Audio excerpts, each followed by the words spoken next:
I am Dr. Inder Mohan. I am a senior consultant surgeon in the Department of General Surgery at Sunshine Hospital, Secunderabad. Today, we will be discussing about one of the dreaded diseases called the diabetic foot. We will all be surprised to know that India, and particularly South India, is supposed to be the mecca of diabetes. And unfortunately, due to the dietary habits, the lifestyle, and the nature of the professions, patients are mostly from this category where the lifestyle has been very busy lifestyle, and food habits where carbohydrate intake is a lot, and the work style where there's a lot of stress, like in software industries and others as professions. Diabetes has come to stay and has produced many thousands of patients who are suffering from the diabetic foot disease also. So to tell briefly, the diabetic foot disease is something like any part of the body where there is deficiency of blood supply to the part of the body, like in the brain, the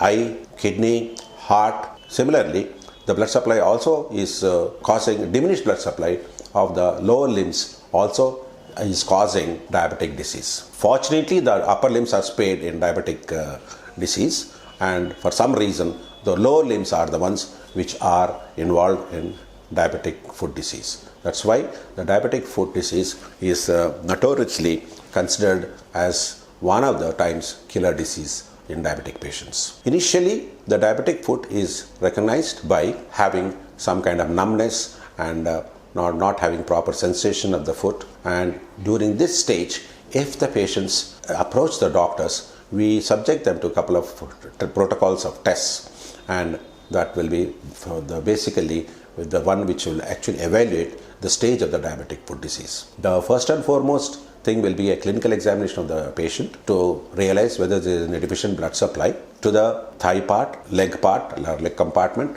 and also the foot. By clinical examination, we will be able to arrive at a reasonable diagnosis of the deficiency in the vasculature of the lower limb. Subsequently, we subject them to an arterial Doppler study, which is the most important test, which will quantify and notify what is the deficiency, what level of deficiency of the blood circulation is going on in the lower limb. Thereafter, if necessary, we may have to do a femoral angiogram also to substantiate and to quantify and justify tomorrow's future prognosis of the limb. And in case there is no disease of gangrene formation and all that, we suggest the patient to be careful to control the diabetes 24/7, 365 days in a year, so that further damages will not happen in the arterial system of the lower limbs. Unfortunately, patients arrive to the surgical departments as an emergency case where they do not realize that the gangrene is progressing in their limbs, and for some reasons the diabetes is not also under control.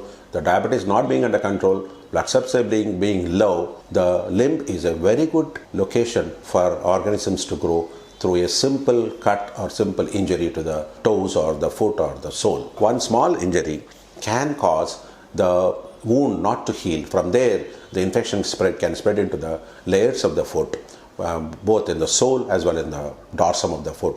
And because the blood supply is inadequate, the patients also cannot get the benefit of antibiotics prescribed by a family physician, and by then the cellulitis, that is the infection of the subcutaneous tissues and the deeper tissues, has started. Now, if this has started, that means they need absolutely a comprehensive surgical treatment in a multi-specialty hospital to get the support of all the departments and evaluate the stage of the disease. In this hospital we have reached, and the patients have reached us in a very bad shapes, sometimes unfortunately during the weekends, when all departments have to be gathered in, and by the time these cellulitis patients are evaluated, we found that the infections and the toxins have already damaged the kidney, and the kidney goes for acute necrosis, AKD we call it as acute kidney disease.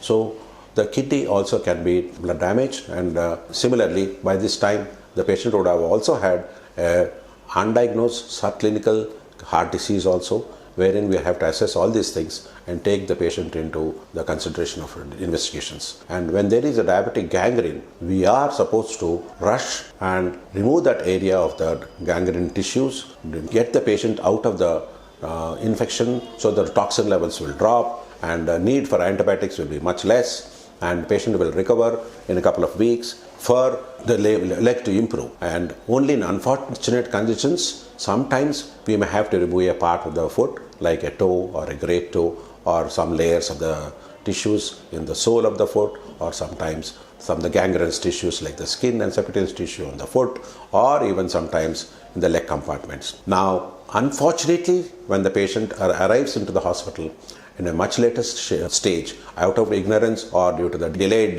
referral from the family doctors, they come in a stage when they need, very unfortunately, amputation of the limb at a different levels as per the decision taken by the tools called arterial Doppler studies and the femoral angiogram. Very unfortunately, the limb has got very less chances of having bypass surgeries like what we do in coronary bypass surgeries. That could be done only when the patient arrives at a much earlier stage, when there is a regional single clotted segment wherein the clotted segment will also be opened up and stents can be put. And if the clotted segment is fibrosed in the arterial tree, then perhaps we do also by putting bypass procedures. And FEMPOP is one of the common procedures which is done in UK, because this disease is very prevalent there. And another most important enemy of this disease is smoking. So I suggest that all the patients who are diabetics should be done with and avoid smoking in future. So the amputations which are done are not supposed to be thought as the end of their physical activity. We have done patients amputations of the toes, we have done amputations of the part of the foot, we have done amputations below the knee, we have done, unfortunately, for patients who have to be salvaged from being very critical, we also amputate the limbs above the limbs. But the journey does not stop there.